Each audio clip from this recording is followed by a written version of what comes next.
சகலருக்கும் சமமான வாய்ப்புகள் மற்றும் மனிதர்களுக்கு மதிப்பளித்தலை பாதுகாக்கும் நாடு எனும் அரசாங்கத்தின் எண்ணக்கருவுக்கு அமைய குறித்த திட்டம் ஆரம்பிக்கப்பட உள்ளது.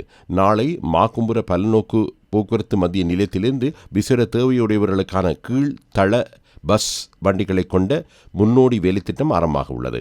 போக்குவரத்து பெருந்தெருக்கள் மற்றும் நகர அபிவிருத்தி அமைச்சு அதற்கான சகல திட்டங்களை மேற்கொண்டுள்ளது.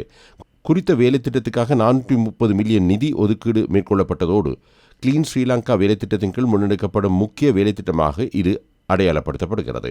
முதற்கட்டமாக சக்கர நாற்காலிகளை பயன்படுத்துவோர் இலகுவாக பஸ் வண்டிகளுக்குள் செல்லக்கூடிய வகையில் கீழ்த்தளத்தை கொண்ட நவீனமயப்படுத்தப்பட்ட விசேட 10 பஸ் வண்டிகள் சேவையில் ஈடுபடுத்தப்பட உள்ளன. குறித்த பஸ் வண்டிகளில் ஒரு சந்தர்ப்பத்தில் 80 பயணிகள் பயணிக்க முடியும் என்பதோடு 33 ஆசனங்கள் காணப்படுகின்றன.